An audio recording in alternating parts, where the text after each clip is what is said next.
The day is D-Day, May 1st.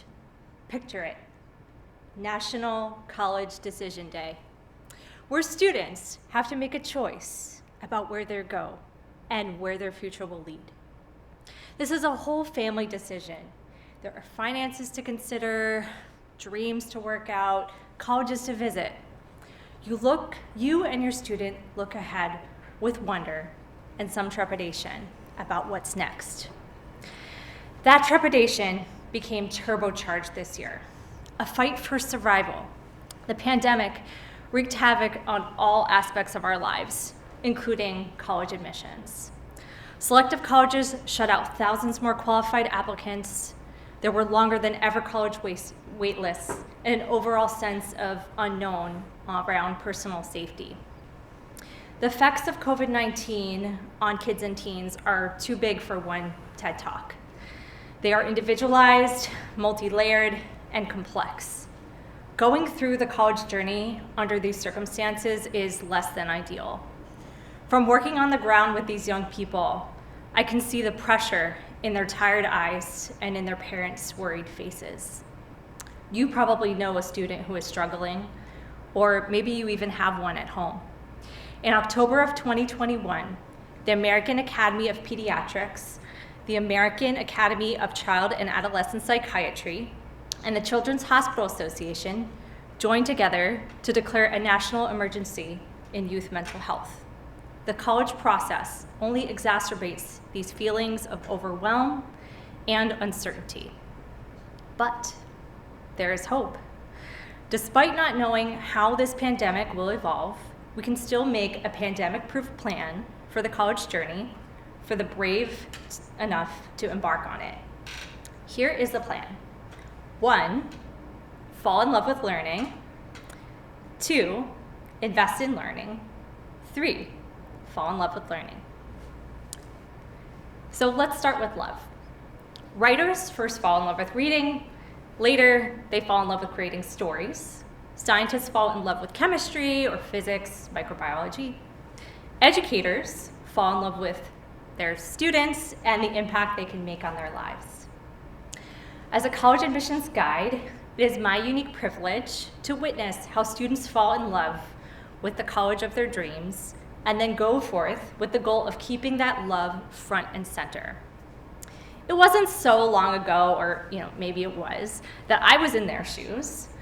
I fell in love and chose a university and major that would enable me to live the life of my teenage dreams. A little sarcasm here. So first, let's talk about love, and I'll tell you something that I've never shared publicly on any stage before. Back in high school, I loved the band Hanson. If you need a refresher on who Hanson is, perhaps the word MMMBop will jog your memory. Hanson was a pop rock band from the late 90s, comprised of 3 brothers, Isaac, Taylor, and Zach. I could regale you with their song catalog from the late 90s and early 2000s, but we'll save that for another day. Suffice it to say that when Hanson came on the scene, I fell in love with their music and with the music business. At the time, my father was a writer and he worked for a trade publication. Its parent company was the same as Billboard magazines. Even though we didn't have any connection to Hanson, my dad was kind enough to call someone at Billboard, cold call, and handed the phone to me. I spoke to the rep, and next thing I knew, I had a free ticket to the on-camera taped appearance at New York City's Beat Theater, where Tulsa, Tokyo, in the middle of nowhere, was filmed. It was a very popular VHS at the time. So probably nobody remembers it though. Anyway, my love of Hanson sparked my interest in the music business. If I majored in music business, I could have the same job as the Billboard rep that helped me out with those tickets. I already had a passion for music and musical theater, beyond Hanson, I promise. And I also had an interest in business, which was nurtured by watching my parents run their retail store as a kid. Music business combined my 2 loves, so I set my sights on a music business degree, which I was going to get from only one place, New York University, NYU. But first, I had to get in. Once I decided on NYU, I developed, shall we say, a bit of an unhealthy love and obsession with getting in. I did what I thought I needed to do to get in. I got my test scores up to where I thought they needed to be. I visited every NYU event that was ever put on. Information sessions, campus tours, you name it, I was there. The problem was that I put so much pressure on myself, and over time, it took its toll. The month before college applications were due, I came down with stress-induced pneumonia. I had to miss several weeks of school and was physically incapacitated for months afterwards. When I finally got my acceptance letter, I fell to the floor, curled up in a fetal position, and sobbed. I was so overwhelmed. So while I don't recommend that anyone see my college admissions story as any kind of role model for them to follow, my path to NYU was the right one for me because it began with that initial ingredient of love. It was allowing myself to love, even when taken too far, that allowed me to figure out who I was and where I wanted to go. By being vulnerable, whimsical, and allowing my emotions to flow free, I was able to carve a path that was uniquely mine. After I got to NYU, my dream school, of course, things were not so dreamy. Cut to freshman year. It was my second week of college, and I was in economics class. And at the time, 2 planes struck the Twin Towers, just 2 miles away from where I was. I somehow didn't hear a crash, and I didn't realize that there was the worst terrorist attack taking place on US soil in the history. I'd waited so long to get into NYU, and now it appeared as though I'd purchased a first-class ticket into a war zone. I thought about leaving, believe me, but I decided to stay. But my freshman year didn't get any easier, and my music business journey was not what I thought it would be. I had so many internships, even starting with freshman year at some of the top music companies. But in each of these roles, each of these internships, I didn't feel valued. The work was menial, and the people didn't treat me the way I wanted to be treated. For example, I was expected to dress professionally for an internship, but the highest level executive wore bedroom slippers and pajamas to work. Another time, after a late night party, a boss invited me to sleep in his bed with him in it.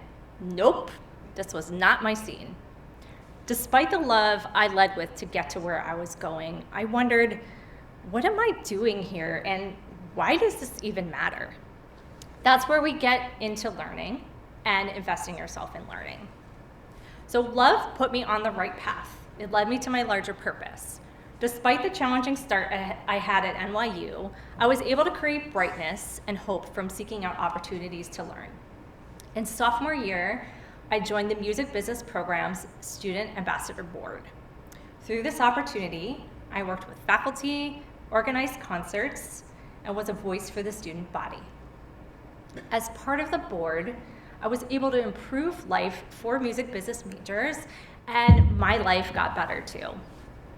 I now had meaning and purpose behind my NYU experience. I was also able to achieve a transformation within myself. My learning inspired me to find a new path for myself professionally, one that allows myself and others to reach their potential through the college journey. This mission is what eventually brought me to get my graduate degrees in the field of higher education, work in an Ivy League admissions committee, and advise students and families from all over the world on the college process. Based on my professional experience in admissions, here's my warning to you. When applicants abandon learning and are too objective-focused in college admissions, they pay a high cost. If the student does not have a learning orientation, they are liable to end up in a college that's not a good fit. A very expensive mistake that could set the student back financially for years.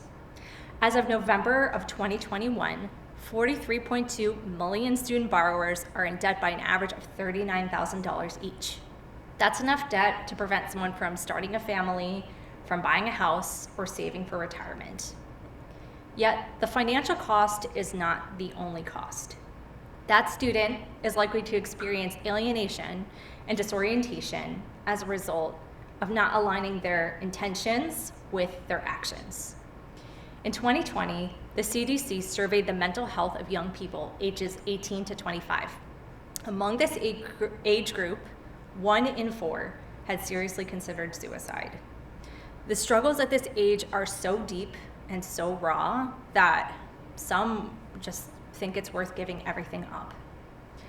Despite the seriousness of these problems, I wholeheartedly believe that a commitment to learning is a way to cope through these difficult times. When we feel trapped or even hopeless, learning is the key to unlocking the constraints that we need to overcome. So here's what learning on the road to college looks like.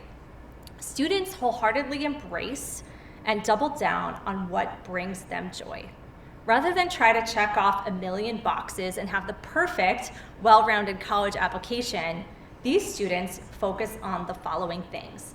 1, they experience the world, so they don't allow themselves to be shaped by simply others' opinions. They take steps to actually experience the world in some way.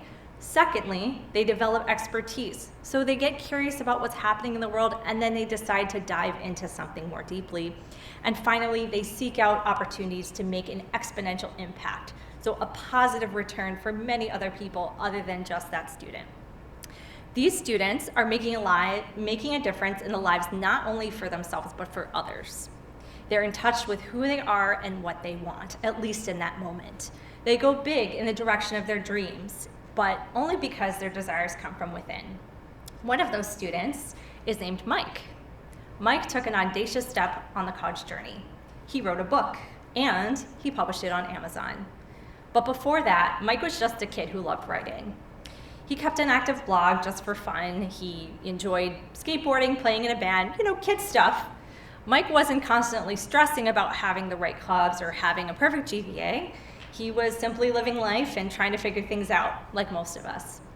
With college on his mind, in junior year, Mike was wondering how he could deepen his learning and expand on his love of writing. I suggested that Mike take his love one step further by writing a book, and he was game. He wrote the book from February to September in English, which was not his first language. He also had to navigate Amazon's self-publishing platform from abroad, which is not an easy feat. But he didn't do it alone. Mike was able to get help and also give those reviewers the opportunity for this great chance to be involved with this wonderful book that Mike had written. Every week, Mike turned in pages for his team and they gave him feedback. It probably won't surprise you that Mike got into his top choice college, but most importantly, he learned so much about himself through his commitment to writing. He learned that he's somebody who's capable of writing a book. Even more rewarding is the fact that Mike's book was based on themes of teenage mental health, and he was able to build a connection with the readers who resonated with the stories that Mike told through his book. On the journey to college, Mike achieved experience, expertise, and exponential impact in a way that truly mattered to him. So the last piece of the puzzle is helping young people to fall in love with learning. When you fall in love with learning, you can express yourself authentically, you can understand the big picture of what you know and what you don't know, you can learn about yourself, and you can learn about the world and how to improve on both. In order to have a pandemic-proof college journey, students must develop a love of learning, which turns the tables a bit on us as adults because many of us have certain expectations for the young people in our lives, for our children, for our friends' children, and so on. So how do we nurture that love of learning without forecasting exactly what we think the young person should do or what they should want for themselves? How do we find the courage to believe that young people have the power to shoot for the moon and not just for that next A on their report card? Getting young people in touch with a love of learning is tricky business, especially given the mental health and environmental challenges that they face. Yet, I believe that it is essential. A love of learning developed through the college journey is a once-in-a-lifetime opportunity.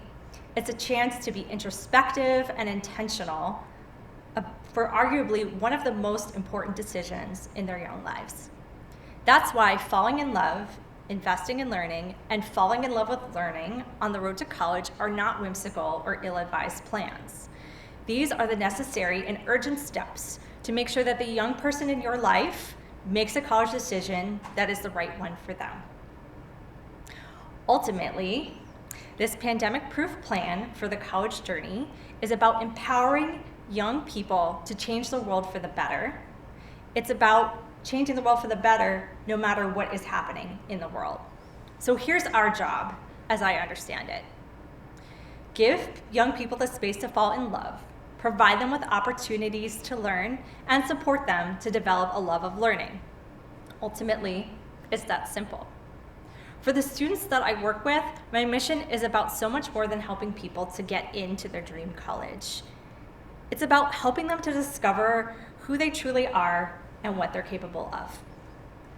I don't know about you, but I think that showing young people their own capabilities is much more valuable than any admission ticket I could offer. I'd invite all of us to take this larger perspective, to commit to nurturing the young people in our lives as they navigate their own paths during these unprecedented times. Let's see what they come up with, shall we? I have a feeling that the future that they envision is grander than any of us could imagine. Thank you.